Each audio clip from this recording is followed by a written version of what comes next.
Quantity के साथ card start हो रही थी, कार्ड कोई काम कर नहीं रहा, मैं ये नोट कर रही हूँ।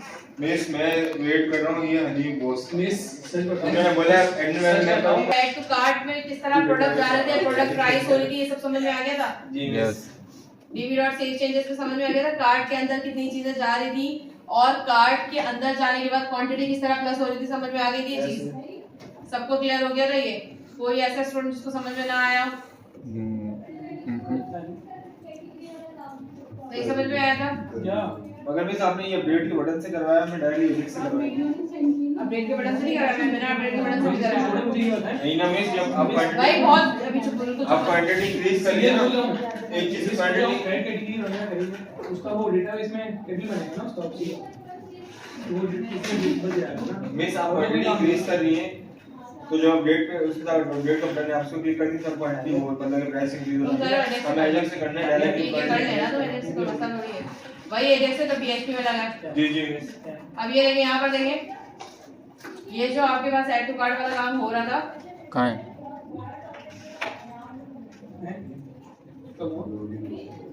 ये देखें, ऐड टू कार्ट वाला काम लास्ट टाइम किया था। ये गोल्ड रिंग या डायमंड रिंग हम ऐड टू कार्ट कर रहे थे, तो यहाँ पे मेरे पास कार्ट के अंदर वैल्यू आ रही थी, याद आ रहा है ये? बिल्कुल। और अगर मैं ये डायमंड रिंग दोबारा कर रही थी तो ये मेरे पास ऑटोमेटिक 2 हो रहा था और यहाँ पे 3000 प्राइस बढ़ जा रही थी, ठीक है। और ये वाला काम हमने देख लिया था कि किस तरह हो रहा था, सबके क्लियर हो गया था, समझ में आ गया था। किसी ने भी ई कॉमर्स खुद से बनानी शुरू की है? बेटा इंटर्नशिप के लिए बहुत जरूरी है, जो मैं लेक्चर करा रही हूँ आप उसको करें। अगर आप नहीं करेंगे, आपकी कोडिंग नहीं चलेगी, तो इंटर्नशिप नहीं लगेगी। मैं वो समझाता हूँ। ये देखें, यहाँ पे डीबी डॉट सेल चेंजेस आ गया। और अगर एक चीज आप 5 से ज्यादा क्वांटिटी में डाल रहे हैं, ये देखिए पहली बात तो ये कि यहाँ से भी रिस्ट्रिक्शन लगी हुई है, जितनी टेबल के अंदर है क्वांटिटी उतनी ही चलेगी, उससे ज्यादा क्वांटिटी नहीं चलेगी। 3 से ज्यादा नहीं बढ़ रही ना, तो जितनी टेबल के अंदर क्वांटिटी, तो नल था तो इसलिए बढ़ रही है। डेटाबेस के अंदर जितनी क्वांटिटी थी उतनी ही बढ़ रही है, उससे ज्यादा नहीं बढ़ी ना, 3 से ज्यादा। आप 3 से ज्यादा बाय नहीं कर सकते। लेकिन लेट सपोज अगर आप यहाँ पे भी आके बार बार एक चीज को गोल्डरिंग करते जा रहे हैं, तो भी नहीं क्योंकि मेरे पास है नहीं डेटाबेस में 3 हो गई, इसके बाद दोबारा आते हैं, इससे ज्यादा तो है ही नहीं ना, तो कैसे होगी? अभी रुको 5 करते हैं, वहां पे रिस्ट्रिक्शन लगा दूंगी मैं। ठीक है 5 से ज्यादा नहीं बढ़ी ना, 5 से ज्यादा नहीं बढ़ी। और ये अगर मैं इसको करूँ तो ये इससे ज्यादा जाएगी भी नहीं। ये डेटाबेस में यहाँ से अपडेट करते हुए मैंने कंडीशन लगा दी थी कि मिनिमम मैक्सिमम कितनी होनी चाहिए। ये कार्ड शो वाला काम तो अभी हमने देखा भी नहीं है ना, तो हमने यहाँ पे क्या लगा दिया, कंडीशन लगा दी है, ठीक है। अब यहाँ पर आते हैं, एक चीज हम यहाँ पर देख रहे हैं कि कार्ड के अंदर टेबल के अंदर वैल्यू चली गई, आपने कार्ड के टेबल में सारी वैल्यू इंसर्ट करवा दी। अच्छा प्रोजेक्ट एग्जीबिशन चल रही है, पहले यहाँ देख लो उसके बाद अरीब प्रोजेक्ट एग्जीबिशन, उसको मैं ये बोली थी प्रोजेक्ट रिव्यू करके आएगा, तुम लोग भी जाना सारे प्रोजेक्ट देखने के लिए, समझ लो उसके बाद 5 मिनट में वो तो उस्ताद है ना माशाल्लाह, प्रोजेक्ट की वजह नहीं। वो चलो जाएगा आराम से। कार्ड के टेबल में हमने जाके देखा था,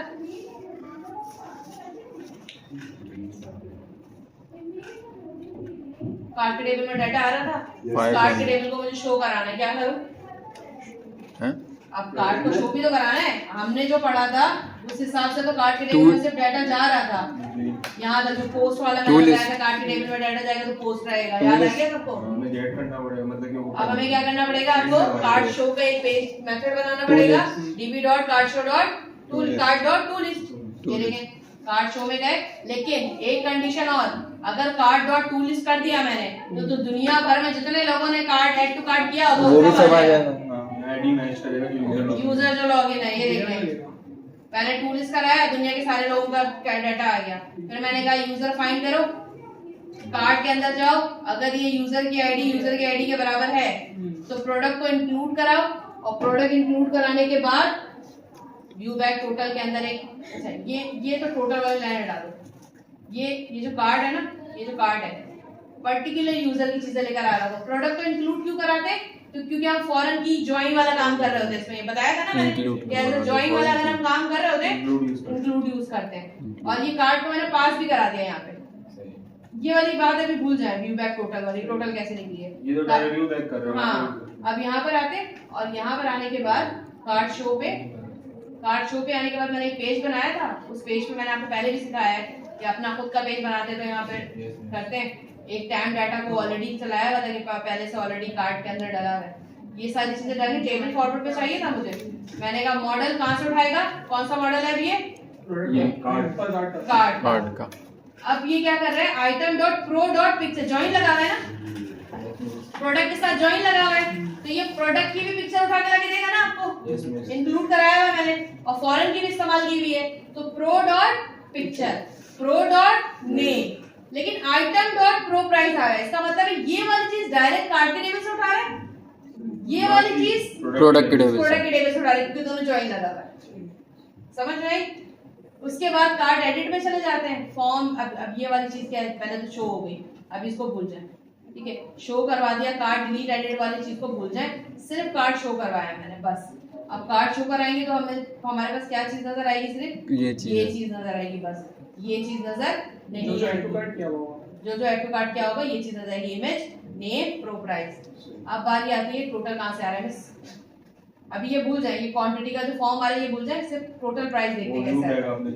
हाँ, अब टोटल प्राइस करने के लिए मैंने क्या किया, मैंने कहा db.cart where यूजर आईडी, इस यूजर का जो डाटा है उसको पूरा अपने पास ले लो, उसको सम कर लो जितनी भी प्रो प्राइस है उसकी। Select styling from cart where user ID equal to this sum, और सम लगा के जितने भी इसके प्रोडक्ट की प्राइस है उन सबको क्या करो, एग्रीगेट फंक्शन सम की मदद से सब कर दो। और व्यू बैक का नाम क्या दे दिया इसमें, कार्ड का टेबल है, उसके अंदर प्रो प्राइस है। मैंने कहा कार्ड का टेबल है, उसके अंदर जो मैं यूजर हूँ, मेरे कितने प्रोडक्ट हैं, उनके जितनी भी प्राइस है प्रो प्राइस, उन सबको सम कर दो।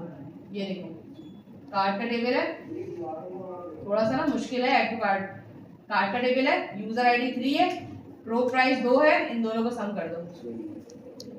यूजर आईडी 2 वाले को नहीं, यूजर आईडी सिर्फ जो लॉगिन है अभी। समझ में आ रही मूवी? प्रोडक्ट का भी आपने टेबल बनाया हुआ है, प्रोडक्ट की तो आईडी दे दी ना फॉर्म की के तौर पे, ज्वाइन लगा दी। इसमें ये चक्कर एक मिनट पूछो, दोबारा पूछो, ये प्रोडक्ट की आईडी दी है, प्रोडक्ट के टेबल से निकाल के फॉर्म की बनाया है, प्रोडक्ट का टेबल बोलिए ना। एक बार इसको पूछ लेने तो मैंने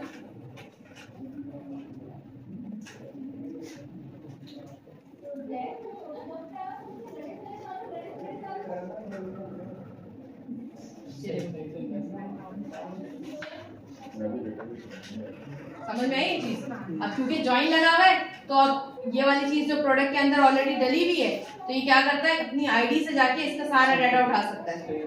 समझ में आ गई ये वाली बात? सही। और मैंने सम लगा दिया, सम को व्यू बैक से भेज दिया। अब ये व्यू बैक टोटल जहाँ पे प्रिंट कराऊंगी, ये सारी चीजें मैंने बहुत डेप्थ में पढ़ाई हुई है कि व्यू बैक से डाटा कैसे फाइंड होता है। कार्ड शो पे है, ये मेरा कस्टम पेज था, व्यू बैक अगर खाली नहीं है तो व्यू बैक टोटल लगा दो। व्यू बैक पढ़ाया था बिल्कुल। टाइम डाटा सम कर देगा सिर्फ मेरी एक पर्टिकुलर यूजर की, सही है, और व्यू बैक दे देगा यहाँ से। लड़कियों समझ में आई ये वाली बात? व्यू बैक याद है, कंट्रोलर से हम कोई कस्टम डाटा लेकर आना चाहते थे तो वो यहाँ पे आता था। क्लियर हो गया ये? कस्टम डाटा लेगा, सही है।